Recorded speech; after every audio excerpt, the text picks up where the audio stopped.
අපේ අතුරුගිරිය ශ්‍රී සදහම් පදනමේ නිර්මාතෘ හොරණ දික්කේනපුර සීල සුවාරණ ගිලන් භික්ෂු මධ්‍යස්ථානයේ ගෞරවනීය නිර්මාතෘ බක්කුල රන්සෑයේ ගෞරවනීය නිර්මාතෘ පරම පූජනීය රාජකීය පඬිත ගලිගමුවේ ඥානදීප ස්වාමින් වහන්සේ අපේ ගෞරවනීය ස්වාමින් වහන්සේ දෙපා නැමද පාද අභිවන්දනයෙන් අපි ගෞරවයෙන් යුතුව මෙත්තාවලෝකනයේ වැඩසටහනට පිළිගනු ලබනවා. අපේ හාමුදුරුවනේ අපි පසුගිය මෙත්තාවලෝකනයේ වැඩසටහනේ කතා කළේ ශ්‍රද්ධාව ගැන. බෞද්ධයෙකුට තිබිය යුතුම කාරණාව තමයි ශ්‍රද්ධාව. අපේ ස්වාමින් වහන්සේ ප්‍රකාශ කළා අපි මේ වැඩසටහනේ සීල ධනය පිළිබඳව සීලයේ තියෙන වටිනාකම් පිළිබඳව අපි කතා කරනවා කියලා. අපේ හාමුදුරුවනේ සීලය කියන්නේ මොකක්ද කියන එක අපි මුලින්ම හඳුනාගත්තොත් වටිනවා. අවසරයි. ඔව් හැම දිනාටම තෙරුවන් සරණ ප්‍රාර්ථනා කරනවා. ඇත්තෙන්ම සීලයකට මුල් වෙන්නේ හිරි ඔත්තප්ප කියන දෙක. හිරි කියන්නේ පවට තියෙන ලැජ්ජාවයි ඔත්තප්ප කියන්නේ පවට තියෙන බය. එතකොට පවට ලැජ්ජා බය දෙක තුල තමයි කෙනෙක් සිල්වත් වෙන්නේ.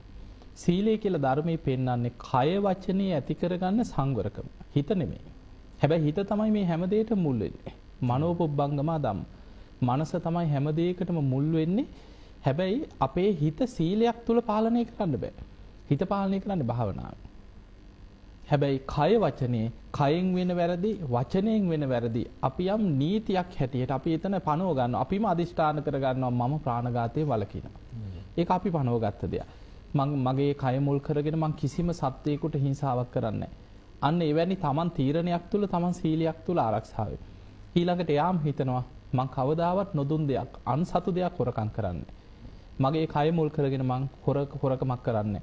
අන්න තමන් හොරකමේ වළකිනවා කියලා තමන් යම් අදිෂ්ඨානයක් තුළ හොරකමේ වළකින. ඊළඟට එයා හිතා ගන්නවා මම කවමදාවත් වැරදි කාම සීවනයකේ දෙන්නේ නැහැ. එතකොට ඒ විදිහට තමන් අදිෂ්ඨානයකින් තමන්ගේ කය මුල් කරගෙන එයා එතනින් එහාට ඉතන මගේ කය මුල් කරගෙන කිසිවෙකුට හිංසාවක් නොවේවා. ඊළඟට මත්පැන් මත්ද්‍රව්‍ය ඒ වැරදි දේවල් මේ කිසිම දෙයකින් මං කය මුල් කරගෙන වැරද්දක් කරන්නේ නැහැ.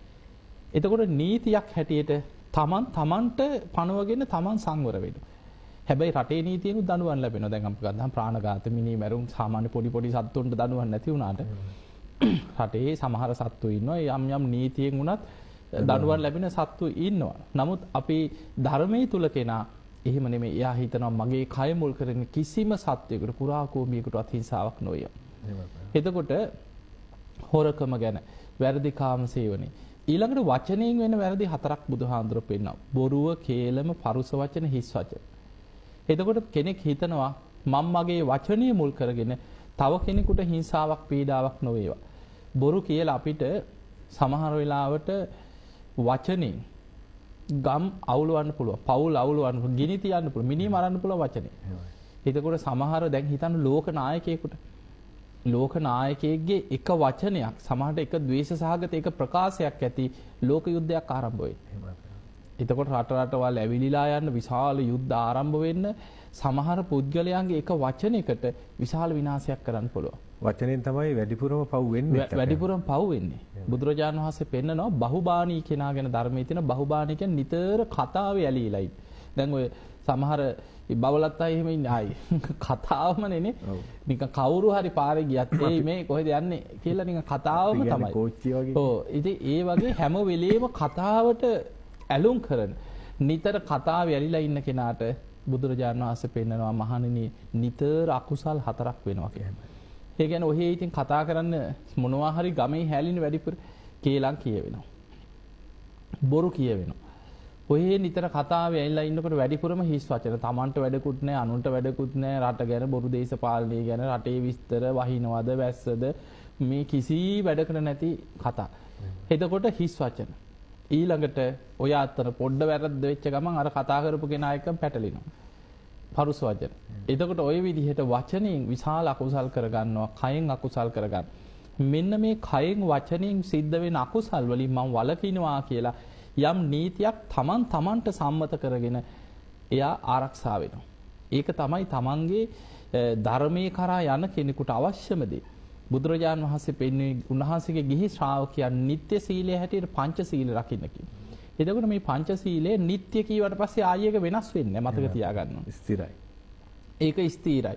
දැන් නිත්‍ය සීලේ සමාදන් වෙච්ච කෙනා තමයි එතනින් එහා ආජීව අෂ්ටමක හරි උපෝසත සීලේ හරි දස සීලේ හරි ඒ ඉහළ සීලයකට උත්සාහ කරන්නේ පන්සිල් නැති කරගෙන නෙමෙයි.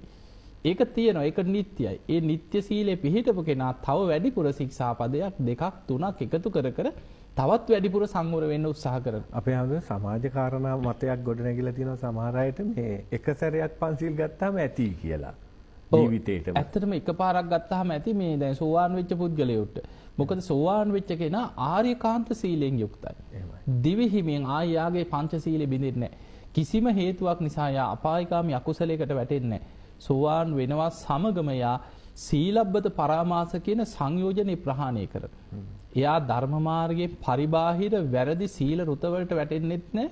එයා නිවැරදි සම්මාදිට්ඨියෙන් යුක්තව සම්මා වාචා කම්මන්ත ආජීව කියන මේ සීලස්කන්ධය තුල පිහිටන කෙනෙක්. එතකොට එයාට තමන්ගේ සීලය තුල දිවි හිමියෙන් ආරක්ෂා කරන විදිහ අවබෝධයක පිහිටපු කෙනෙක්. අනිත් කෙනා හැම වෙලෙම ඔය කොච්චර නෑ අපිට නම් එහෙම වෙන්නේ නෑ කීවට බොහෝ වෙලාවට සීලේ පහලට වැටෙන්න තියෙන අවස්ථා වැඩි. ඒ නිසා අපි වැටි නැගිටිනවා වගේ බුදුහාඳුරෝ පෙන්වන්නේ මහණෙනි ධර්ම මාර්ගේ ධර්මාවබෝධය ලබනකන් ධර්මාවබෝධයේ කරා යන මිනිස්සු අතින් වැරදි වෙනවා.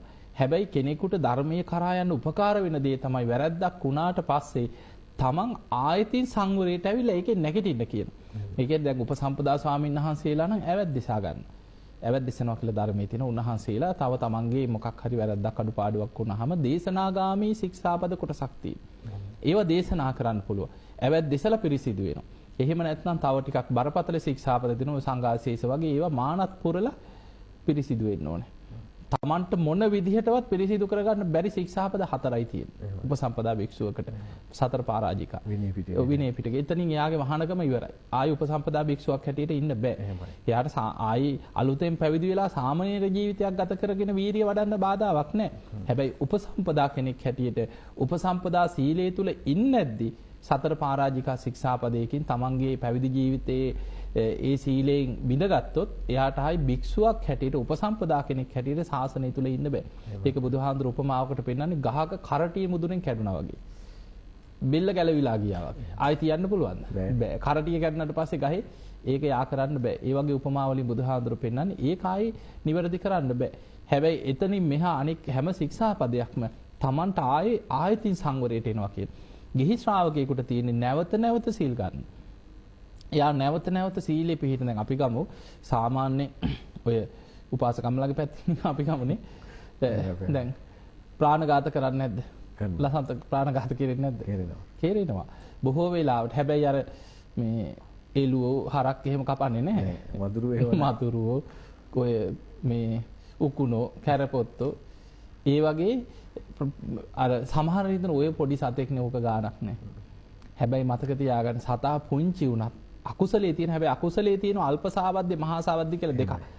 දැන් අපි හිතමු කෙනෙක් මුලක් අය කියන්නේ හිතලා මැරෙන්නේ නැහැ කියලානේ බතුවේ. ඒ හිතලා මැරෙන්නේ නැතුව ගැහෙනවලු. ඔව්.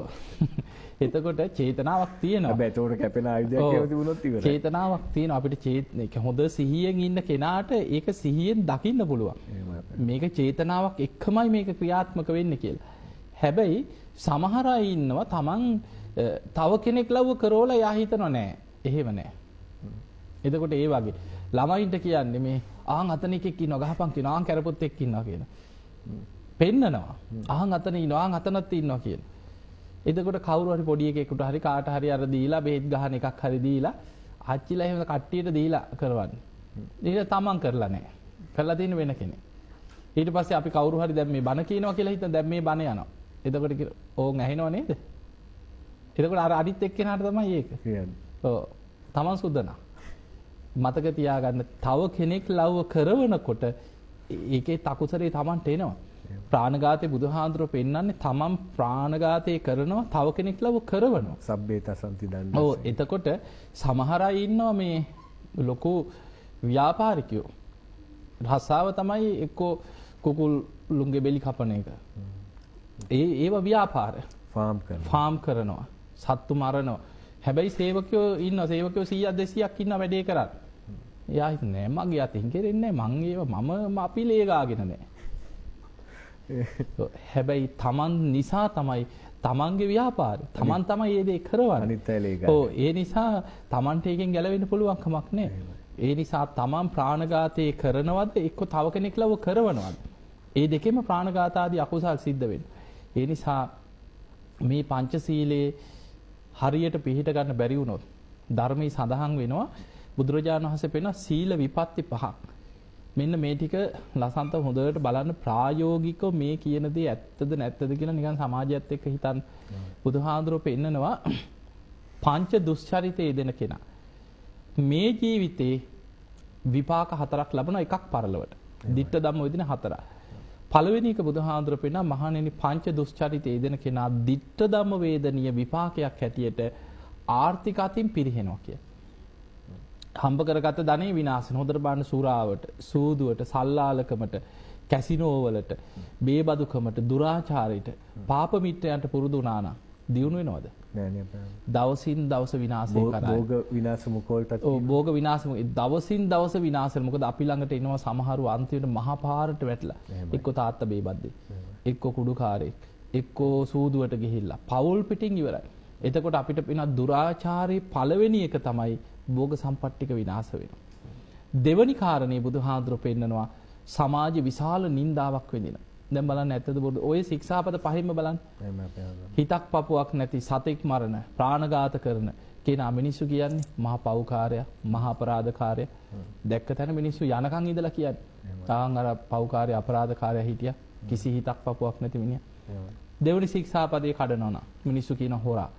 ඔච්චර හොඳට ඇඳ පැළඳගෙන බොහොම ටයිකෝඩ් දාගෙන වාහනවල ගියත් රජකම ගත්තා. ඔව් මිනිස්සු කියන්නේ ඔය ඔහොම හිටියට ඔය හොරා කාපු සල්ලි ඕකුන්ට නම් හොදක් වෙන්නේ. ඔහොමනේ කියන්නේ ගෙවල් වලනේ. එතකොට ඒක සමාජයේ දිට්ඨ ධම්ම වේදනීය කර්මයක් හැටියට Tamanට කැරකිලා යනවා නින්දාව. සමාජෙම මිනිස්සු හොරා කියලා ඒක මෙලොව පැතිරෙනවා.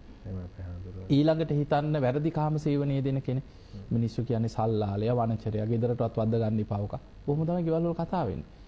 ඊළඟට හිතන්න බොරු කියන කෙනෙක් 17 දිවුර කියව පිළිගන්නවද? නෑ නෑ අපේ. මිනිස්සු කියන ඔය කට ඇරියොත් බොරු කියන්නේ ඕකත් බොරුවක් තමයි කියන්නේ. බේබද්දෙක් ගැන හිතා. ඇත්තකවත් පිළිගන්නේ. ඔව් එතකොට ඔය ශික්ෂාපද පහෙන්ම මිනිස්සු ඒ තමන් කරන දුරාචාරයට අනුව තමයි අපකීර්තිය පැතිරෙන්නේ. ඒ නිසා ඔය කරුණු දෙක ඊටු ටික මම හිතන්නේ අපි විවේකයෙන් පස්සේ කතා කරමු විරාමයෙන් පස්සේ. මම හිතනවා මෙත්තාවලෝකනයේ වැඩසටහනේ අපි බලාපොරොත්තු වන්නේ මෛත්‍රී දේශයක්. ඒ යහ සමාජයේ නිර්මාණය කරන්නට අවශ්‍ය සෑම දහම් කාරණාවක පහේ අපේ ගෞරවනීය භික්ෂුන් වහන්සේ අපිට පැහැදිලි කරලා දෙනවා. සාමින් වහන්සේට අපි පොරොන්දු වුණොත් ඒ ගමන කවදාවත් වරදින්නේ නැහැ. නිසා එක දහම් කරුණක් හරි එක දවසක අපි ජීවිතයට ප්‍රායෝගිකව ආදේශ කරගත්තොත් මේ කතා කරන හැම දෙයකම ප්‍රතිඵලයක් තියෙනවා. ඒ හැම දෙයකින්ම වෙන්නේ ආර්ය අෂ්ටාංගික මාර්ගයේ වැඩිම. ඒක මතක තියාගන්න. අපි පුංචි විරාමයකට ගිහිල්ලා නැවතත් මෙත්තාවලෝකනයේ වැඩසටහනින් මුණ ගැහෙනවා.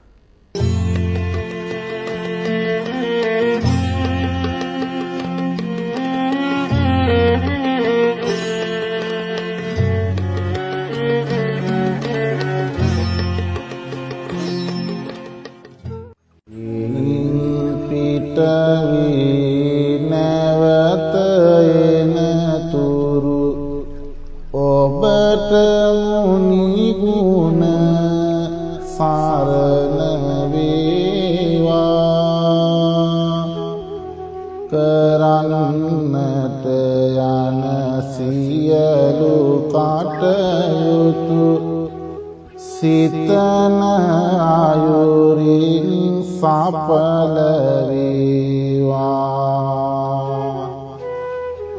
මින් මතු කරදරද හිරිහැර ඔබේ දිවියට ලං නොවේවා. බුදුන් දම් සංගරුවන් බලයෙන් සදාකල්හිම සැප රැඳේවා.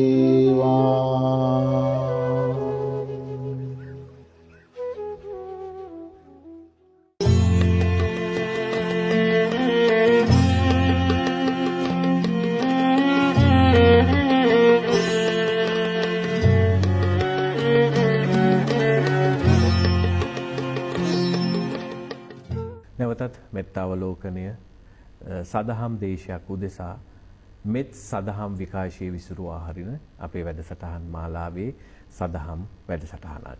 ඒකේ බලාපොරොත්තුවම සදහම් දේශයක් නිර්මාණය කර ගැනීම. අපේ හාමුදුරුවනේ අපි කාරණා 5ක් ගැන කතා කළා මේ සම්පූර්ණ කෙනෙක් විනාශ වෙනවා ඒ ශීලයේ බිඳුනොත් කියන තැන. ඔව් ඇත්තටම අපි එකකින් කාරණා දෙකක් කතා කරේ. පළවෙනි එක තමයි කෙනෙක් ආර්ථික අතින් හම්බ කරපු ධනෙ දුස්සීලකම නිසා විනාශ කරගන්න. එහෙමයි.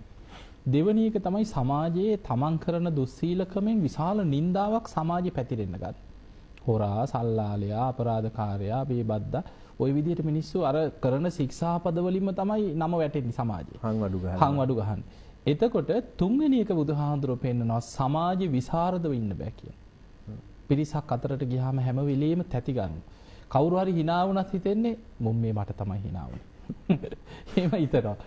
ඔය මගේ වැරද්දක් තමයි මේ කතා වෙනවා ඇත්තේ. දැන් කවුරු හරි කතා කර කර ඉඳලා බැලුවොත් එහෙම හිතෙන්නේ ඔය මං ගැන තමයි මං කතා වෙන්නේ. ඔය මං දිහා බලන්නේ. අන්න එහෙම හිතනවා. එතකොට බුදුහාඳුරෝ පෙන හැම වෙලෙම සැකෙන් අවිශ්වාසයෙන් තැති ගැනීමෙන් ඉන්න නිසා විසරදව පිරිසක් අතර ඉන්න බෑ කියන. එයාට යාළුවෝ ඉන්නේ ඒ જાතිය. දැන් හොරාට ඉන්නේ යාළුවෝ හොරු ටික. බේබද්දට ඉන්නේ බේබද්දු ටිකක් ගමේ. එතකොට ඒ ඇරෙන්න සත්පුරුෂයෝ කල්යාණ මිත්‍රයෝ අතර විසරදව සමාජයක ඉන්න බෑ කිය. දැන් බලන්න කසිප් වෙන මිනිස්සයා ලියුම් කාර්ය එනකොටත් දුවනවනේ. අර ඉස්සර දැන් නම් ඉතින් පියුන්ලට එහෙම ඇඳුම් නෙමෙයි තියෙන්නේ නේ. දැන් ඉතින් ඔය එක පාට හින්දා. ඕ එක පාට අඳිනවා. ඉස්සර සාමාන්‍ය ඕ අන්න ඒ වගේ ඒ අර කාකි ඇඳුම ඇඳලා ඉනවා දකින්නකොට ඈතින් එනකොටම දුවලා ඉවරයි. ඒ කියන්නේ හැම වෙලේම තැති ගැනීමෙන් ඉන්නේ. සමහර වෙලාවට ඔක්කොටම කලින් අනේ මම නම් නෙමෙයි කියලා ඔක්කොටම කලින් ඉදිරිපත් වෙලත් ඉවරයි. කියන්නේ තමන් හැම වෙලෙම හිත තැති ගන්න. ඊළඟට බුදුහාඳුරෝ පෙන්න දැන් ওই කරුණු තුනම අපි පැත්තක තියමු. ආර්ථික පරිහානිය, නින්දාව, විසරදව ඉන්න බෑ කියන එක. සාමාන්‍යයෙන් ඔය දුස්සීලකම් කරන මිනිස්සු කියන්නේ කොහොමද කියන එක. අපි මේ පැත්තත් එමු. ආර්ථික පරිහානිය. හරි කමක් නෑ. මගේනේ පිරිහෙන්නේ උඹලට වැඩක් නෑනේ කියයි. මිනිස්සු එක එක කතා කියනවා. ඕනෑගේ ඕන දෙයක් කියාගත්තේ. මට ඕන විදිහට මං ඉන්නේ කියයි. ඔහොම කියනවන්නේ. එහෙමත් කියනවා. විසරදව ඉන්න බැයි නම් හැංගි හරි දුස්සීලකම් කරා කියලා හිතන්න. හතරවෙනි එකෙන් බේරෙන්න අමාරුයි. බුදුරජාණන් වහන්සේ වදාළ දුස්සීල කෙනා අකුසල විපාකයක් හැටියට මරණ මංචකයේ සිහිමුලා වෙනවා. ඒක මහා පුදුම දෙයක්. දුස්සීල කෙනා අකුසල විපාකයක් හැටියට සිහිමුලා වෙනවා කියන්නේ මම ඒක මහත් ඒ කියන්නේ ඇත්තටම ඊතුමා පිළිකාවක් හැදිලා මරණාසන්න වෙච්ච කෙනෙක්. මම ওই බලන්න ගිය වෙලාවක ගිය ගමන්ද වෙවුලනවා. මම දන්න පුද්ගලෙක් පලාතක් බය කරගෙන හිටිය මිනිස්සුන්ගෙන් කප්පම් ගත්තා, අනුන්ගේ දේපල අයිති කරගත්තා, ඒ වගේම සල්ලාලෙක්. හැබැයි එයාගේ එක පුතෙක් මගෙත් එක්ක අධ්‍යාපනය ලබන කාලේ අඳුරුම් කන් තියෙන දරුවෙක්. හිටියා මේ දරුවෝ ගොඩක් හිටියා හතර වටේම කාන්තාව. ඉතින් ඔය අතරේ කොහොම හරි දැන් පිළිකාවක් හැදිලා මැරෙන්න වැටුණාට පස්සේ අනේ මේ ළමයි තමයි අන්තිමට කවුරුත් නැහැ. මේ ළමයි ගෙදර ගෙනත් තියාගෙන මොනවා වුණත් කමන්නේ තාත්තනේ කොච්චර වැරදි තිබ්බත් කියලා සැලකුවා. ඊට පස්සේ මට දවසක් කිව්වා අනේ හාමුදුරනේ ඔබ වහන්සේ අපේ තාත්තා ගැන අහලා ඇතිනේ මේ දැන් කවුරුත් නැහැ අපි ළඟ ඉන්නේ කියලා. දැන් පිළිකාවක් හැදිලා කියන දේවල් අහගෙන අපිට ගෙදරත් ඉන්න බයයි කිව්වා. ඔබ වහන්සේ මේ පැත්තෙන් යනවා නම් චුට්ටක් ගෙදරට විනාඩි 5කට ගොඩ වෙලා වඩින්න කියලා. මම මේ පැත්තේ ගිය වෙලාවක මේ බණකට ඇවිල්ලා හිටියේ ඒ දරුවෝ. ඉතින් බණ ඉවරලත් ඇවිල්ලා කිව්වා අනේ හාමුදුරනේ පොඩ්ඩක් මේ ළඟ ගෙදර තියෙන වඩිමු කියලා. ඉතින් මං ගියා. ගියාට පස්සේ මාව අඳුනගත්තා. වේවුලනවා. ගිය ගමන් හාමුදුරනේ අරකී ඉන්නවා කිව්වා. ඈ අන්න අරකී ඉන්නවා කිව්වා. මං අනේ වටපිට බැලුවා මට මොකෙක්වත් පේන්නේ නැහැ. දොර මුල්ල පේන අතන ඉන්න මේ මෙතන ඉන්නවා කිව්වා. ආන් අතනට ගියා කිව්වා. බලපුවහම මේ ගෑනු කේස් එකක්. බෙල්ලේ වල දාගෙන මැරිලා. ඒ ගෑනු කෙනා. ගෑණි. එතකොට දැන් යක්ෂණියෙක් වෙලා ඒ ස්වරූපෙම කොණ්ඩේ කඩාගෙන ළඟ ඉන්නවලු. බෙල්ල මිරිකනවලු, කකුල් දෙකෙන් අදිනවලු, වරතෝ සොහොනට කියලා අඬ ගහනවලු. දැන් බලන්න තමන්ම කරපු අකුසල් තමන්ට මරණ මංචකේ එන හැටි. ඒ කියන්නේ තමන් කරපු දේ දැන් ඕක වමාරන්න ගත්තා. මං කිව්වා හරි ඔබතුමා දැන් අනේ හාමුදුරනේ මගෙන් වැරදි වුණා මට මං කිව්වා හරි කාගෙන්ද වැරදි නොවෙන්නේ අපි හිත හදන ක්‍රමයකුත් තියෙනවනේ. ඊට පස්සේ මං කිව්වා ඔබතුමා දැන් අපි ඒවා හිතෙන් අතහරිමු කියලා පන්සිල් දුන්නා. පන්සිල් දුන්නාට පස්සේ මං කියන්නේ මේ වැඩසටහනේ කෙනෙකුට තේරුම් ගන්න ඕනේ දේ අපිට වරදිනවා. මිනිස්සුන්ට වරදින. මොකද උපදිනකොටම සෝවාන් වෙලා ඉන අය නෙමෙයි මිනිස්සු. ජීවිතේ වැරදි ඇති. මේ බණපදේ අහන මොහොත දක්වා වැරදි තියෙන කෙනෙක් ඉන්න පුළුවන්. හැබැයි අද ඉඳන් ඔබ හිතනවා නම් මං අද ඉඳන් වෙනස් වෙනවා. අද ඉඳන් හැදෙනවා. බුදුරජාණන් වහන්සේ පෙන්වන්නේ වලාකුලින් මිදෙන පුන්සඳ වගේ යාගේ ජීවිතේ එතන ඉඳන් බැබලෙන්න ගන්න. අර අකුසල් කර කර පව්කම් කර කර ඉන්න තාක්කල් ජීවිතේ වැහිලා තියෙන්නේ. බැබලෙන්නේ.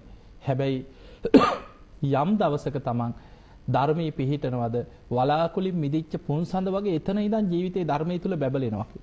ඊට පස්සේ මං කිව්වා ඔබතුමා දැන් පන්සිල් ගන්න කියලා. දැන් මං වාඩි කරලා ඉතින් වැඳ ගන්න කියලා පන්සිල් වෙවුලනවා. දැන් අපි මෙහෙම සාකච්ඡාවක මේක කිව්වට කෙනෙකුට මේක රසවත් කතාවක් වෙන්න පුළුවන්. හැබැයි ඇස්වල තිබ්බ බය කඳුළු ඇක්කිරෙනවා. වෙවුලනවා. මමත් ලොකු අසරණතාවයකටපත් වුණා. මේ පුද්ගලයාට කොහොමද මේ ධර්මයේ කියාගන්නේ ගිහිල්ලා. පන්සිල් දුන්න පන්සිල් දීලා මං ඉතින් දැන් මොනවා කරන්න මිනිස්සුගේ මරණ මංචකේනේ. ඊට පස්සේ මං අත් දෙකිනුත් අල්ලලා ඔළුවත් අත ගාලා ඔළුවට අත තියාගෙන මං පිරිත් ටිකක් කිව්වා. පිරිත් ටිකක් කියලා මං කිව්වා ඔබතුමා බය වෙන්න එපා. මේ දැන් හිතන්න මං සිල්වත් හැම වෙලේ ඕක මන්ත්‍රයක් වගේ හිතන්න කියලා මං සිල්වත් කියලා. ඊට පස්සේ මේ මිනිස්සයා කිව්වා අනේ හාමුදුරනේ මගේ ජීවිතේ ගොඩාක් වැරදි පව්කම් වුණා කිව්වා. මට දැන් ඒවා චිත්‍රපටි වගේ ඒවම පේනවා. ඇස් පියාගත්ත ගමන් පේන්නේ ඒවා කිව්වා. කරපුවා. ඊට පස්සේ ඉතින් දැන් අඬන්න ගත්තා. අඬා දැන් ගිගි ගග හඬනවා. අඬා කිව්වා හාමුදුරනේ මට මේ දරුවෙකුටවත් කියන්න බෑ. මට කාට හරි කියලා හිත හදා ගන්න ඕනේ. අනේ හාමුදුරනේ මේක අහගෙන ඉන්න කිව්වා. ගෙදර මට වෙච්ච දේ. ගෙදර මිනිස්සු මේ පුටුවක් තියලා සුදු රෙද්දක් කෙල්ල මේ ගියා එළියට. දැන් මං අහන්නේ පැකුණු ටික. දැන් මං දුක් ගන්න ආරාලා වගේ දැන් අර කුණු ටික අහනවා. මටම ලැජ්ජයි. මං දැන් ඉතින් උඩ බලනවා බිම බලනවා. ඔක්කොම කිව්වද? නෑ මං කියන්න දුන්නේ නෑ. මං ඉතින් එකක් දෙකක් කියනකන් ඉඳලා මොකටද මං කුණු අහන්නේ කාගේවත්. මං ඉතින් කීවා ඔබතුමා ඕවා කියන්න එපා. මං කිව්වා ඕක ඔතනින්ම අසූචි ටිකක් වහලා දැම්මා වගේ අයින් කරන්න හිතේ. මේක ධර්මයේ තියෙන ක්‍රමයක්. බුදුහාමුදුරුවෝ ඒක විනය කියන්නේ තිනවත්තාදිකරණය කියලා. සමහර ප්‍රශ්න තියෙනවා ඒවා විසඳන්න බෑ. ඒ ප්‍රශ්නේ කතා කරන්න ගත්තොත් තව තවත් ඇවිස්සෙනවා. තවත් ප්‍රශ්න හට ගන්නවා. බුදුරජාණන් වහන්සේ පෙන්නනවා ඒක අසූචි ටිකක් කුණුරොඩු වලින් වැලි වලින් වහනවා වගේ ඒක එතනින්ම වහලා දාන්න. ඒක නොවුනා වගේ එතනින් වහලා අලුතෙන් පටන් ගන්න කියලා. එතකොට මං කිව්වා ඔබතුමා කාගෙන්ද අපි හිත හදන්න ඕන නිසා මං කිව්වා අඟුලිමාල්ලා දහස් ගණන් මිනි මරපු මිනිස්සු එක ගාථාව අහලා ජීවිතේ වෙනස් වුණා. මහා දරුණු අපරාධකාරයෝ ජීවිතේ වෙනස් කරගත්තා. අම්බපාලි සිරිමාව වගේ වෙසඟන ජීවිතේ වෙනස් කරගෙන පැවිදි වෙලා රහත් වුණා. ඒ නිසා ඔබතුමා හිතන්න මං දැන් සිල්වත්. අනේ හාමුදුරනේ මට එහෙනම් ආයි සිල් දෙන්න කිව්වා. දැන් ඔන්න දෙවෙනි පාර මං සිල් දුන්නා. දෙවෙනි පාරත් සිල් දීලා ආයි පන්සිල් සමාදන් කරා. ඊට පස්සේ දැන් මං කිව්වා දැන් ඔබතුමා දෙපාරක් සිල් ගත්තානේ. දැන් වැඩිපුර සිල්වත් නේ. දෙපාරක්ම සිල් ගත්තා. දැන් ඔබතුමා ඕක හිතන්න. මං දැන් බුදුන් සරණ ගියා, ධර්මයේ සරණ ගියා, සංඝයා සරණ ගියා. මං ප්‍රාණඝාතයෙන් වළකිනවා, පරණ වැරදි ඇති. මං දැන් ඉඳන් අද ඉඳන් එහෙමම හිතන්න කිව්වා. හිතලා ඕවා හිතට මතක් වෙනකොටම හිතන්න මං සිල්වත්. මට ඕවා වැඩක් නෑ. මට ඒව අදාළ නෑ. මං සිල්වත්. එහෙම හිතන්න කිව්වා. එහෙම දැන් හිතන්න ලසන්ත අඟුලිමාල හාමුදුරුවෝ ගැන අපි හිතමු. අඟුලිමාල හාමුදුරුවෝ පැවිදි වෙලා භාවනා කරන්න ගිහිල්ලා ඌව හිතුවනම් මං අසවලාට කෙටුවා. අර පවුලේ දෙන්නෙකුට කෙටුවා. අර පවුලේ 3යි 2යි 5යි ඇඟිලි 5යි. අර පවුලේ 6යි 6යි 5යි ඇඟිලි 11යි. ඕවා ගණන් කරාන. ධර්මී වඩන්නද බණ භාවනා කරන්නද? නෑ. උන්වහන්සේ හිතාගත්තා මම ආර්ය ජාතිය ඉපදුනා.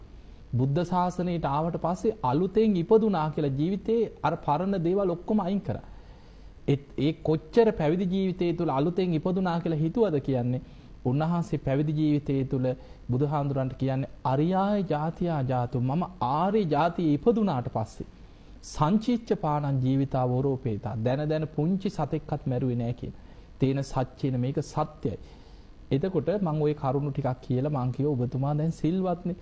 ඊට පස්සේ දැන් ආයි කිව්වනේ හාඳුන්නේ එහෙනම් තව එක පාරක් ආයි පන්සිල් දෙන්න කිව්වා. තුන්වෙනි පාරට පන්සිල් දුන්නා. ඊට පස්සේ දැන් මට තේරෙනවා සමහර මං කිව්වට ඉතින් ආයි අර සමහරුන්ට නැගිටින්න බෑ. අපේ අඳුරේ ගති නිමිත්ත කියන්නේ ඒ ගති නිමිත්ත කියන්නේ ඊළඟ පරලෝ පේනවා. ගති නිමිත්ත කියන්නේ මෙහෙමයි. දැන් මරණාසන්න වෙච්ච කෙනාට සමහරුන්ට ගිනි දැල් පේනවා. අපාය යන කර්ම හැදෙන. සමහරුන්ට බයිතයි සත්තු පේනවා, සර්පයෝ පේනවා. සමහරුන්ට මස් වැදලි වගේ පේනවා. ලේ පේනවා. අකුසල් කරපු කෙනාට, පින් කරපු කෙනාට ගති නිමිති කියන්නේ දෙවියන් පේනවා, දිව්‍ය රථ පේනවා, දිව්‍ය විමාන පේනවා, දෙවියන් අඬ ගහනවා පේනවා. ඒවා ගති නිමිති. එතකොට දැන් මෙයාට තියෙන්නේ කරපු කර්ම. ධර්මයේ පේනවනේ එක්ක කර්ම නිමිත්තක්, ගති නිමිත්ත. ওই තුනෙන් එකක් තමයි මරණ මංචකේ බලවත් වෙන්නේ. දැන් මේ පේන්නේ කර්ම නිමිති. තමන්ම කරපු කර්මවල නිමිති පේනවා තැන් තැන් වලින්. මම මේවා කරා කියලා ඒව පේනවා. එතකොට මම දැන් ආයෙත් ඉතින් සීල් සමාදන් කරලා මම ඉතින් චුට්ටක් මේ දැන් අඬනවා. ඉතින් දැන් ඔය ආයෙ සැරේ ආයෙ අඬවන්න ඕනේ නැහැ. මම ඉතින් බුදු ගුණ හිතන්න මෙහෙමයි කියලා ඉතින් මම කතා කළා. ඕවා කොහොමද වැඩි ගණන් ගන්න නැතුව වගේ මම කතා කළා. ආයෙ පිළිත් ටිකක් කියලා පිළිත් නූලකුත් බැඳලා මම නැගිට්ටා. නැගිටලා මම කිව්වා මේ මං ආයෙ එන්නක් ඔබතුමා බලන්න. ඊට පස්සේ මගේ මේ අතින් අල්ලගත්තා. අතින් අල්ලගෙන අනේ හාමුදුරනේ මට තව එකම එක උදව්වක් කරන්න කිව්වා. ඔබ වහන්සේ මට සමා වෙලා එකම උදව්වක් කරන්න කිව්වා. මොකද්ද? තව එක පාරක් පන්සිල් දෙන්න කිව්වා. හතරවෙනි පාරට පන්සිල් දුන්නා. එහෙම ඉක්මනින් මං ආවා. නැත්නම් පන්සිල් දීදී තව 10 සැරයක් හරි පන්සිල් දීදී ඉන්න වෙනවා. මරණ මංචකේ මිනිස්සෙගේ තියෙන අසරණකම වැඩි කල හිටියේ මේ මං හිතන්නේ මාස 2ක් විතර වගේ හිටියා. ඉඳලා නැති වුණේ. ඊට පස්සේ මේ මං නම් හිතන්නේ ඉතින් ඒ වගේ මට්ටමක් තුල මරණ මංචකේ හරීම අමාරුයි. ඇත්තටම මැරෙන්න වැටෙනකන් ඉඳලා ධර්මයේ දියුසයි සමහරව හිතාගෙන ඉන්නේ මං ඒක ඒ වෙලාවට කරගන්නම්. මං දන්න ඕක කරගන්න. මං ඒක ඒ වෙලාවට කරගන්නම් කියලා හිතනවා. එතකොට එහෙම හිතන කෙනාට මරණාසන්න මොහොතේ අන්තිම මොහොතේ අල්ලන්න පුළුවන් දෙයක් නෙමෙයි මේක. ලේසි නෑ එහෙම. ඒ නිසා සිල්වත් වෙන්න. හිතට එකඟ සීලයක් රකින්න. හෘද සාක්ෂි දැන් අපි හිතමු ලසන්ත අපි ලෝකෙට සිල් ගන්නවා. සුදු රැදි ඇඳ ගන්නවා. සුදු රෙද්ද එතිලම ඉන්නවා කියලා හිතමු. හැම වෙලේම උපාසක ස්වරූපෙන් ඉන්න. හැබැයි අපි ඇත්තටම සිල් රකින්නවද? අපි මොනවද කරන්නේ? හැංගිලා මොනවද කරන්නේ? මොනවද කරන වැරදි වැඩ? ලෝකයාට හොරෙන් ඔය සියල්ල අපි හෘද සාක්ෂි දන්නවන්නේ. මරණ මංචකේ බලවත් වෙන හෘද සාක්ෂි. ඒ නිසා හිතට එකඟව සීල් රැක ගන්න බැයි නම් ඔබ මරණ මංචකේ අසරණ වෙනවාමයි. අපේ පුණ්‍යවන්ත සාමින් වහන්සේ මේ දේශනාව මෙත්තාවලෝකනයේ වැඩසටහනේ අපිට කියා දෙන්නේ දේශනා කරන්නේ ඒ ටික වෙන නිසාමයි. ඒකේ ආයි හිතන්න තර්ක කරන්න දෙයක් නැහැ. උන්වහන්සේ දේශනා කරන්නේ ප්‍රත්‍යක්ෂ දැනුමෙන්. ඒ නිසා අපි කර යුත්තේ ඒ පාරේ යන එකමයි. ඒක තමයි මෙත්තාවලෝකනයේ වැඩසටහනේත් බලාපොරොත්තුව. ඒ දේ ඔබ කරන්න හොඳට හිතා ගන්න ආර්ය කුලයේ ඉපදුන අයයි මොන පවුන පව් කළත් සීලයේ බින්දත් මොනවා කළත් දැන් නවත්තන්න පුළුවන් නම් අපි යලිත් ප්‍රතිසන්දිය ලැබුවා. බුදු පියාණන් වහන්සේගේ කුලයේ අපි ඉපදුනා, උන්වහන්සේ ළඟ අපි ඉපදුනා කියලා මුලින් ඉඳන් ඒ විදිහට අපි නැවතත් සිල්වත් වෙන්න පුළුවන් නම් ඒක තමයි වටින්නේ. ඒක තමයි අපේ ස්වාමින් වහන්සේ මෙත්තාවලෝකනයේ වැඩසටහනේ හැම වෙලාවෙම අවධාරණය කරන්නේ. ඒ පිළිබඳව මතක තියාගන්න, නිතරම මෙනෙහි කරන්න, හැම තත්පරේම මේ විදිහට ඉන්න උත්සාහ කරන්න. මේක ප්‍රායෝගිකව කළේ නැත්නම් කොච්චර ඇහුවත් වැඩක් නැහැ. රූප ධර්මයාගේ හට ගැනීමක් ඒකට හේතුවක් තියෙනවා. යම් ආකාරයකට ලෝකයේ පවතින විෂමකාරී දේවල් තියෙනවා නම් ඒවා අයින් කරලා යහපත් දේවල් එකතු කරගන්න. එතකොට චාරිත්‍ර සහ වාරිත්‍ර අපේ ජීවිතවලට එකතු කරගන්නවා නම් ඒ හැම එකක්ම ධර්මානුකූල පිවිසීමකින් යුතුව සිද්ධ කරන්නට අවශ්‍යතාවය තියෙනවා.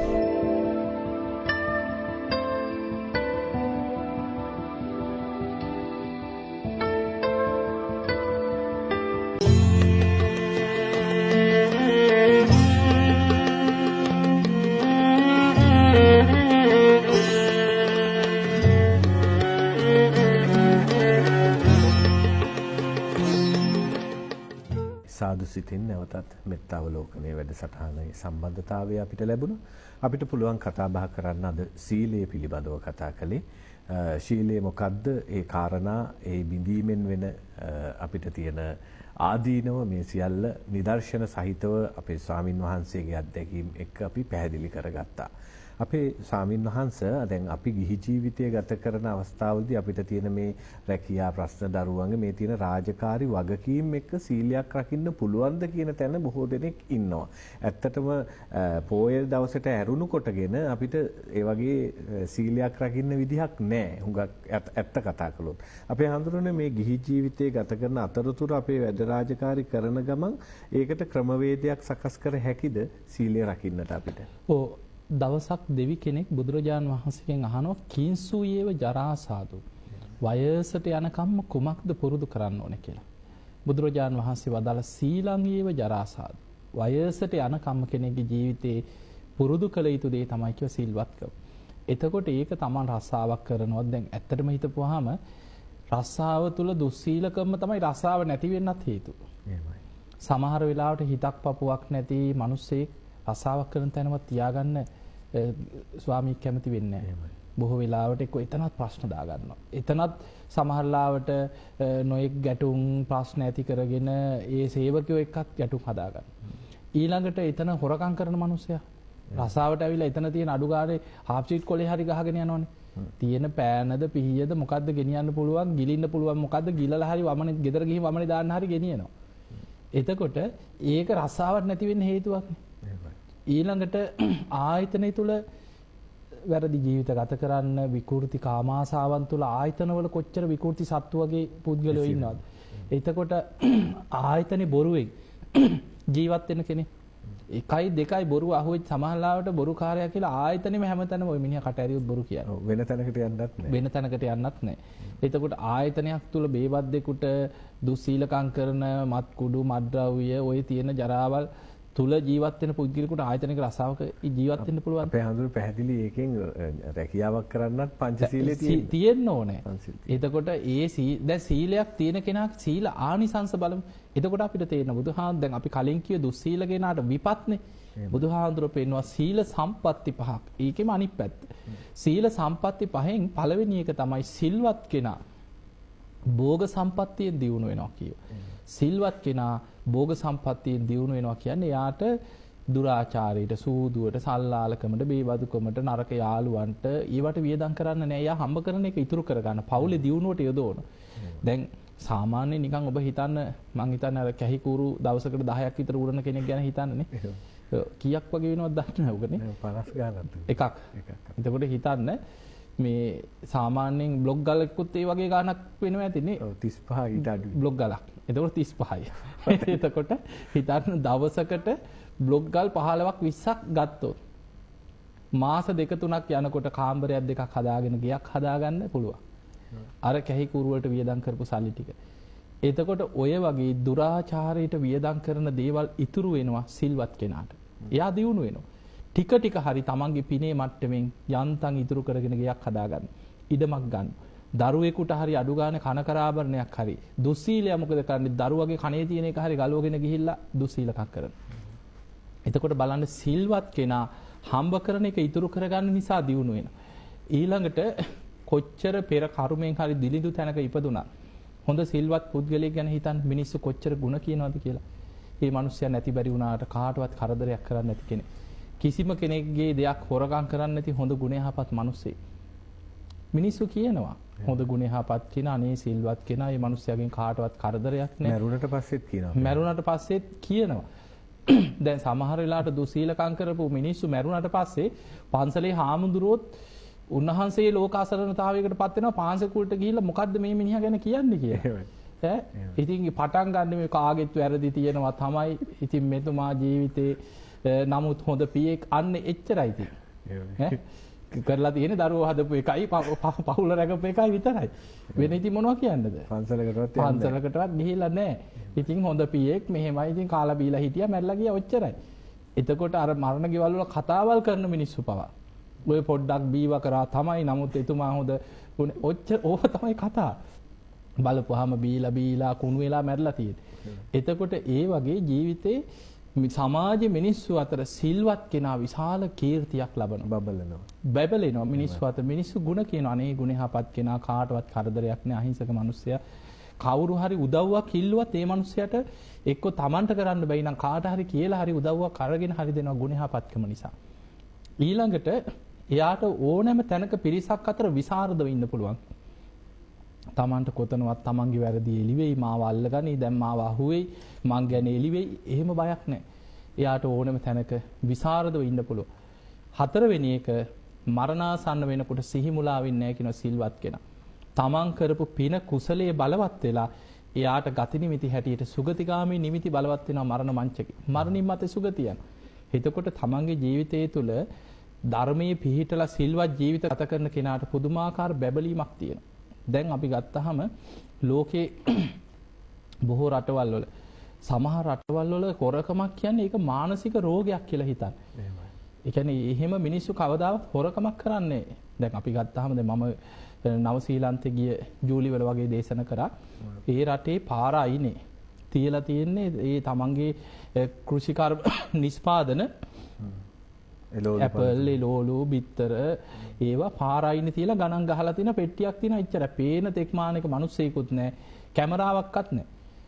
එතකොට දැන් මේවැ මිනිස්සුයොත් ඉඳලා ඔක්කොම ඉඳලා කඩේ රැක ගන්න කොච්චර කැමරා ගහලා මේනේ කරන්ට් වයර් විතරයි දාලා නැත්තේ කඩේට එන මිනිස්සුන්ට. එතකොට කොච්චර මේ කඩේ තියෙන දේ රැක ගන්න කොච්චර උත්සාහ කරනවද? ඒත් ගෙනියනවනේ. එතකොට අපිට පේනවා අර රටවල් වල දියුණු බොහෝ රටවල් තියෙනවා. මේ මිනිස්සු කවදාවත් හොරකමක් කරන්නේ. එතකොට දැන් පාරේ යනකොට පත්තර මිටි තියෙනවා. පත්තර පාරේ තියෙනවා. Taman පත්තරේ ගත්තා, පොඩි ටින් එකක් තියෙනවා. ඒකට ඒ මුදල දැම්ම ගියා. එතකොට ඒ වගේ මිනිස්සු අතර ලෝකේ රටවල් තියෙන හොරකම් කරන්නේ නැති රටවල්. එතකොට බොරු කියන්නේ. එතකොට මේ මිනිස්සු හිතන්නේ මේක බොරුවක් කියන එක, හොරකමක් කරන එක මේක මහා වැරදි දෙයක්, මානසික රෝගයක් විදිහට හිතන්නේ. නමුත් අර හොරු පිරිච්ච රටක, අන්න එහෙම රටක සමහරලාට හොරකම් නොකරන කෙනා සමාජයේ නින්දාවටපත් වෙන්න පුළුවන්.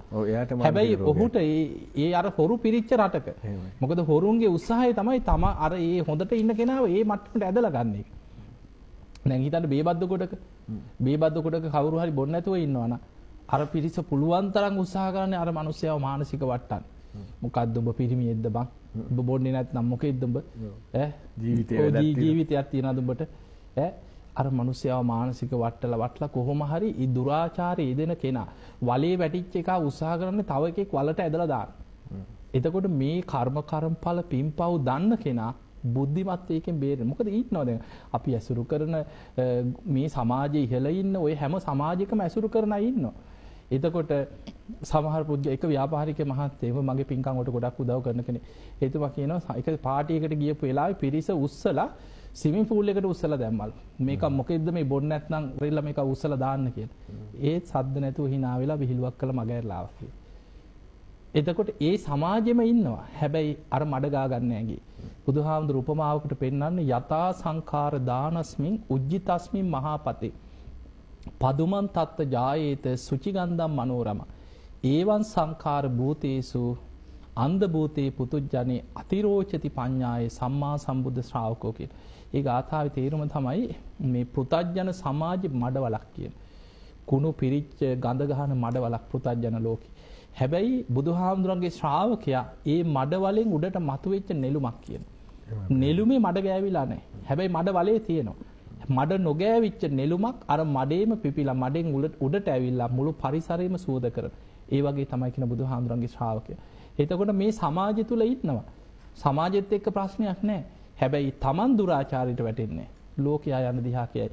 හැබැයි මේ මිනිස්සු එක ගැටුම් හදාගන්න නැතුව බොහොම බුද්ධිමත් තමන්ගේ ගුණ ධර්ම ටික රැකගෙන ලෝකයාම හොරකම් කරත් මං හොරකම් කරන්නේ.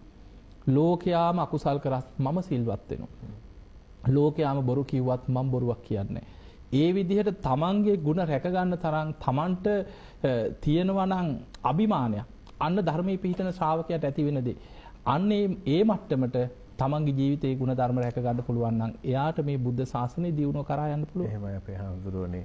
හොඳයි මෙත්තාවලෝකනය නරඹන ඒ දහම් කාරණා ශ්‍රවණය කරන හැම දිනාටම දැන් අපි මතක් කරන දෙයක් තමයි අපේ හාමුදුරුවනේ මේ වැඩසටහන් මාලාව අවසන් වෙනකොට ආර්ය අෂ්ටාංගික මාර්ගයේ වැඩිලා තියෙන්න ඕනේ. දැන් අපි දිට්ඨි සංකප්ප වාචා වායාම ආජීව වගේ සති සමාධියේ මේ කාරණා 8 ඉපදෙනකොටම අපි ළඟ තියෙනවා. දිදැක්ම තියෙනවා, වචනේ තියෙනවා, අපි කතා කළ වචනේ තියෙනවා, එතකොට ආජීවයේ තියෙනවා, කම්මන්තයේ තියෙනවා. නමුත් ඒක සම්මා කරගන්නයි ඕනි.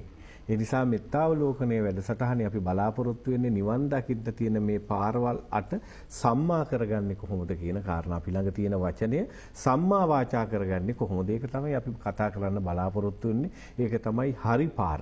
ඒ හරි පාර යන්න මෙත්තාවලෝකනයේ වැඩසටහන මෙත් සදහම් විකාශය ඔස්සේ අපිට හැකියාව ලැබිලා තියෙනවා විශ්වාසය ගොඩනගා ගන්න. ඒකට අපිට කල්යාණ මිත්‍ර භික්ෂුන් වහන්සේලා අපි වැඩසටහන් වලට වැඩම කරන එක ආශිර්වාද.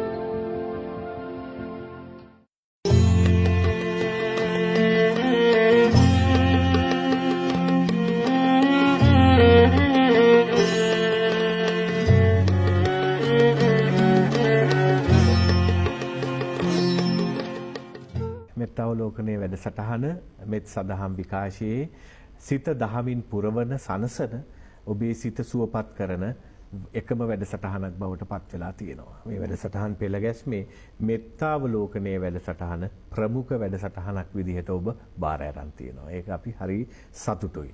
අපේ හාමුදුරුවනේ දැන් මේ ශීලය අපිට ඔබ වහන්සේ දේශනා කර විදිහට කියා දුන්න විදිහට අපි පොරොන්දු වෙන ඔබ වහන්සේට එහෙමනම් මේ සිත සුවපත් කරගන්න අපි නිත්‍ය පංචශීල් රකින්න ඕනි මැරෙනකන්. ඒක තමයි අපිට ලේසිම දේ. ඊළඟට මෛත්‍රිය තියෙනවා. දැන් මෙත්තාවලෝකනයත් එක්ක අපි කතා කරන නිසා මෛත්‍රියක් නැතුව සිල් රකින්න බෑ.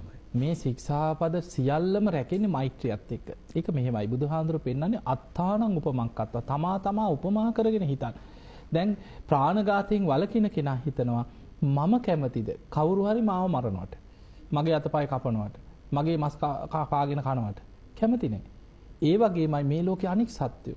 එහෙනම් මම කවදාවත් මම අකමැති දේ තව කෙනෙකුට මගේ කය මුල් කරගෙන ඒ හිංසාව කරන්නේ. අන්න ඒ විදිහට හිතලා ප්‍රාණඝාතයෙන් වළකින. ඊළඟට එයා හිතනවා හොරකම් කිරීම ගැන හිතනවා මම කැමතිද මගේ වටිනා දෙයක්.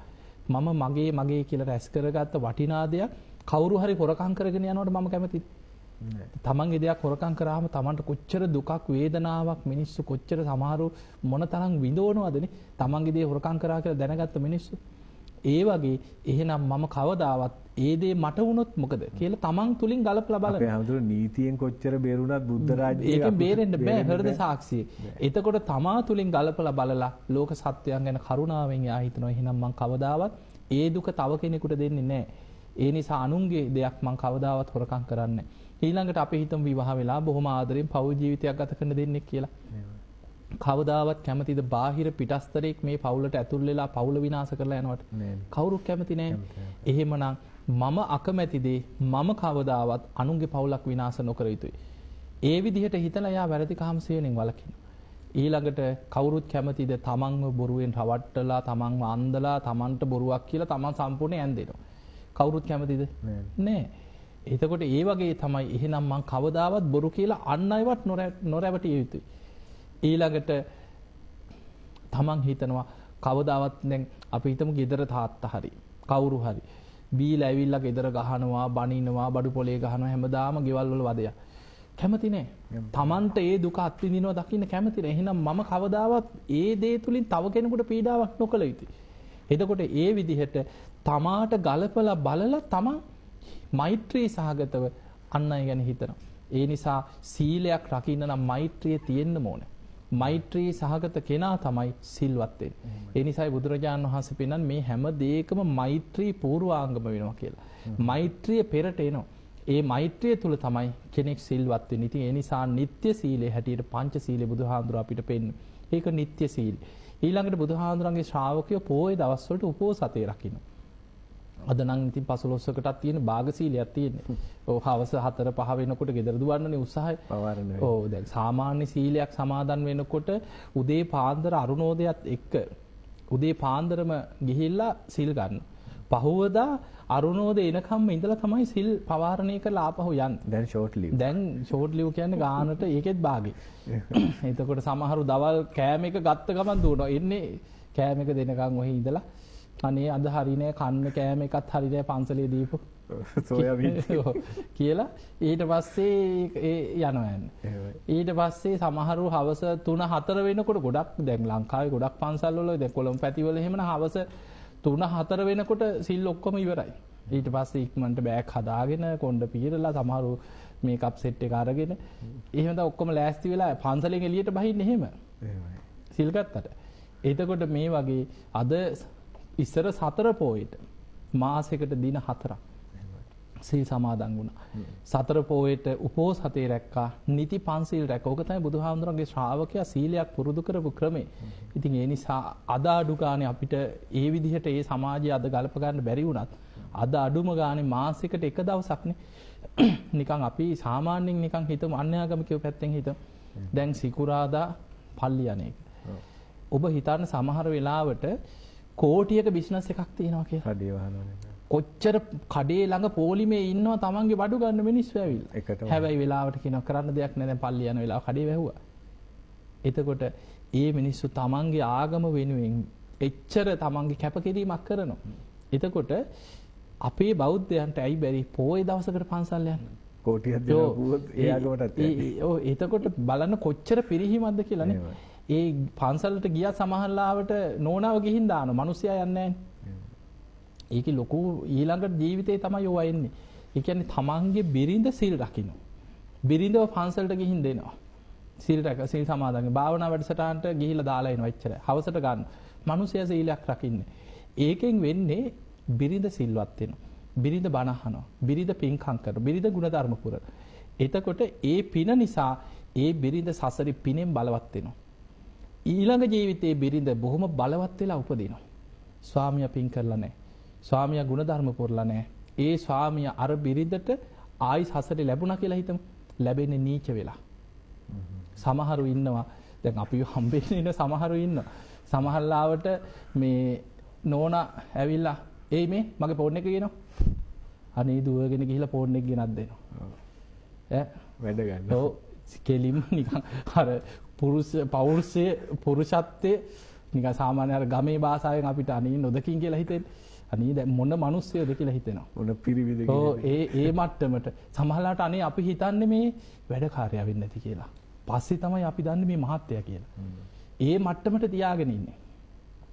සමහරලාවට අර පෙර පින නිසා බිරිඳ එක්ක ලොකු රස්සාවක් හම්බ වෙනවා. උගත්කම තියෙනවා. ඉහළට යනවා.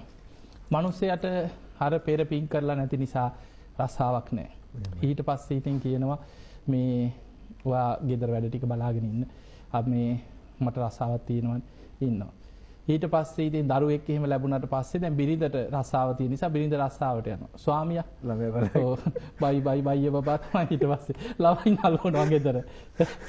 ළමයි නලවනවා ගෙදර. ඊට පස්සේ බැනුම් ඕකේ. ඊට පස්සේ ඉතින් බලු බැනුම්. මමයි හම්බ කරන්නේ ඔබ මගෙන් කාලා ඉන්නේ. බැහැපන් එළියට. ඔන්න පිරිම ජීවිතේ. ඔය මට්ටමටපත් වෙච්ච පිරිමි නැද්ද ලංකාවේ? ඉන්නවා. ඒ මට්ටමටපත් වෙන්නේ ස්වාමියා පින් කරන්නේ බිරිඳව පිනට යොදවනවා. ඒක ඊළඟ ආත්මේ ලැබෙන විපාකේ තමයි බිරිඳ පිනෙන් බලවත් වෙලා නුවණෙන් බුද්ධියෙන් බලයෙන් බිරිඳ බලවත් වෙනවා ඊළඟ ආත්මේ. හැබැයි ස්වාමියා නීච වෙලා උපදිනවා පිනක් කරන්නේ කුසලයක් වඩන්නේ ගුණ ධර්මයක් පුරන්නේ. අර බිරිඳට යටත් වෙච්ච ජීවිතයක් ගත කරන්න වෙනවා සසරේ. ඉතින් ඒ නිසා එහෙම නොවෙන්න නම් බුදුහාමුදුරුවෝ පෙන්වුවේ සම සද්ධා. දෙන්නම සමාන සද්ධාාවක් ඇති කෙනෙක් වෙන්න. සම සීල ස්වාමියයි බිරිඳයි දෙන්නම සීලෙන් සමාන ගුණ ධර්ම පුරන්න. සම ත්‍යාග දෙන්න එකට පින් කරන්න.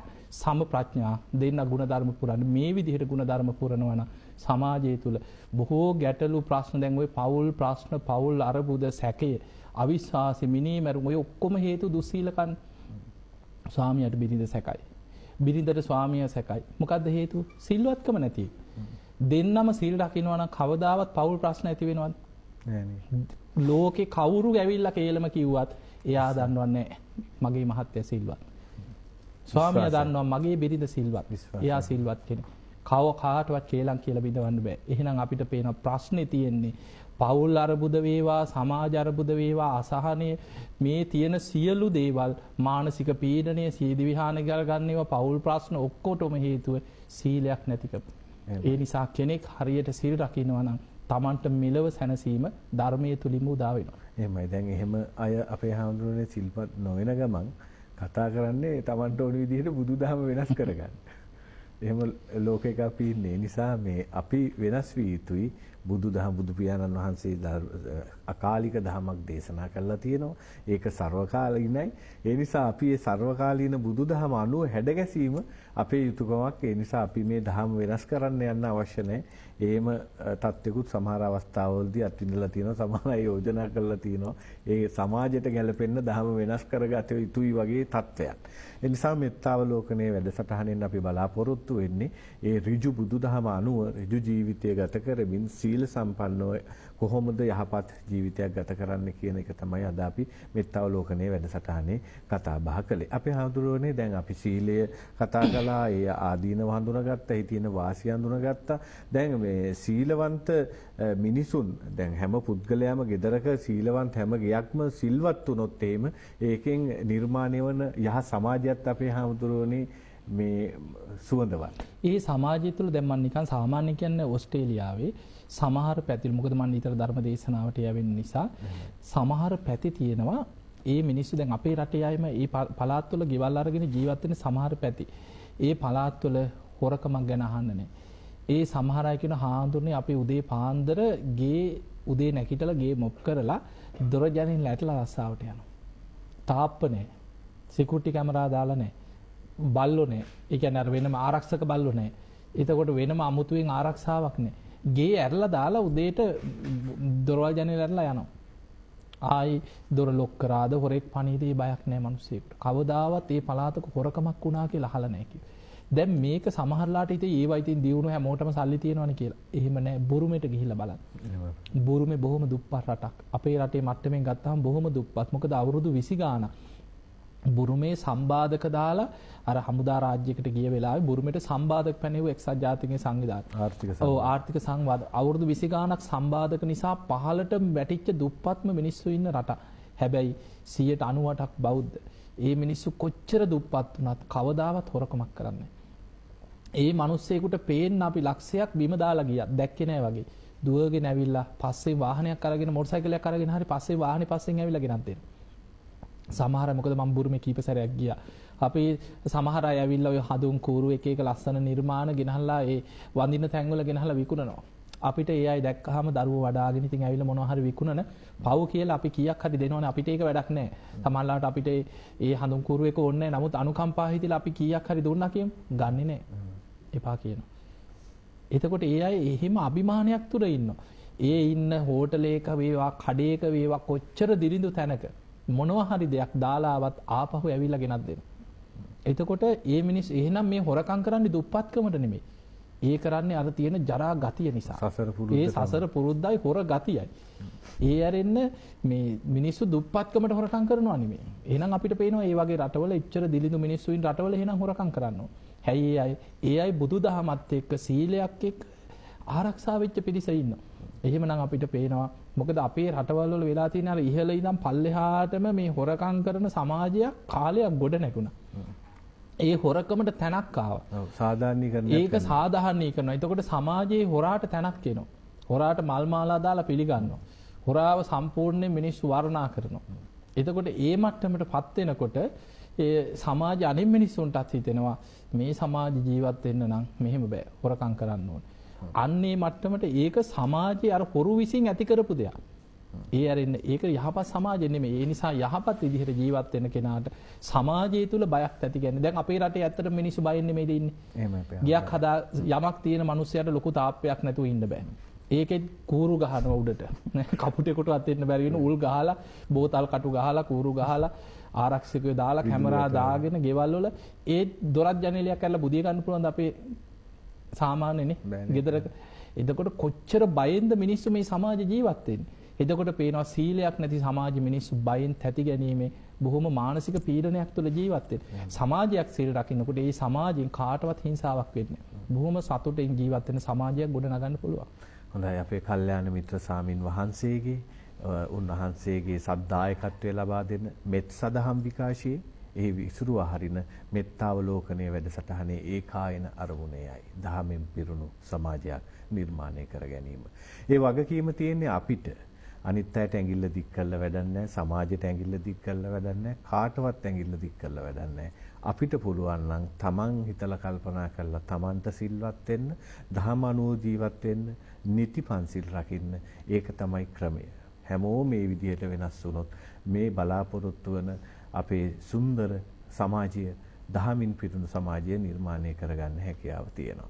අපි පෙබරවාරි 21, 22, 23, 24 හැමෝටම ආරාධනා කළා පසුගිය වැඩසටහනෙදුත් හොරණ සීල සුවරණ ගිලන් භික්ෂු මධ්‍යස්ථානයේ මේ පුණ්‍ය භූමියට එන්න අපේ බක්කුල සෑරාජානන් වහන්සේගේ ගර්භයේ වැඩ කටයුතු නිමා වෙලා ඊට පස්සේ හතරස් කොටුවේ වැඩ කටයුතු ආරම්භ කරනවා. ඒ එක්කම නිදන් වස්තු තැන්පත් කරන පුණ්‍ය මහෝත්සවයට අපිට සහභාගී වෙන්න වාසනාව ලැබිලා තියෙනවා. අපිට නිදන් වස්තු පූජා කරන්න වාසනාව ලැබිලා තියෙනවා. අපේ සාමින් වහන්සේ සියලු දෙනා එකතු කරගෙන මේ පූජාවන් කරන්න අපිට සංවිධානය කරලා දීලා තිබෙනවා. හැමෝටම පණිවිඩය කියන්න පෙබරවාරි 21 ඉඳන් 24 වෙනකන් පුණ්‍ය මහෝත්සව රාශියක් තියෙනවා. හොරණ දික්කේනපුර සීල සුවාරණ ගිලන් භික්ෂු මධ්‍යස්ථානයේ දිවෙන බක්කුල සෑරාජානන් වහන්සේ අභියසේ මතක් කිරීමත් මෙත්තාවලෝකනයේ වැඩසටහනෙන් හැමෝටම මතක් කරනවා. අනිවාර්යයෙන්ම එන්න ලෑස්ති වෙන්න. ඉතාම විරල පින්කමක් මේ ජීවිතයේ මේ වර විතරක් අපිට ලැබෙන පුණ්‍ය කර්මයක් කියලා අපිට සඳහන් කරන්න පුළුවන්. ඒ මතක් කිරීමත් එක්ක අද දවසේදී මෙත්තාවලෝකනයේ වැඩසටහන අපි නිමාවටපත් කරනවා. මේ වැඩසටහන දහමින් පුරවන්නට, දහම් කාරණා නිරවුල් කර දෙන්නට සෑමදාම ගරු සිතින්, සාදු සිතින්, මෙත් සිතින් වැඩම කර වදාළන අපේ කල්යාණ මිත්‍රයාණන් වහන්සේ අතුරුගිරිය සී සදහම් පදනම හොරණ දික්කේනපුර සීල සුවාරණ ගිලන් භික්ෂු මධ්‍යස්ථානයේ නිර්මාතෘ, ඒ වගේම බක්කුල රන්සෑයේ නිර්මාතෘ පරම පූජනීය රාජකීය පඬිත ගලිගමුවේ ඥානදීප ස්වාමින් වහන්සේ, අපේ හාමුදුරුවනේ ඔබ වහන්සේට මේ ධර්ම දානමය පුණ්‍ය කර්මයේ බලයෙන් බක්කුල රහතන් වහන්සේ වගේම නිදුක් නිරෝගී වේවා. ඒ වගේම රත්නත්‍රය ආශිර්වාදය ලැබේවා. මේ කරන සාසනික යුග මෙහෙවර කරන්න ශක්තිය ධෛර්ය ආශිර්වාද ලැබේවා. මේ ආත්මයේම සතර මඟ සතර ඵල අවබෝධ වේවා කියලා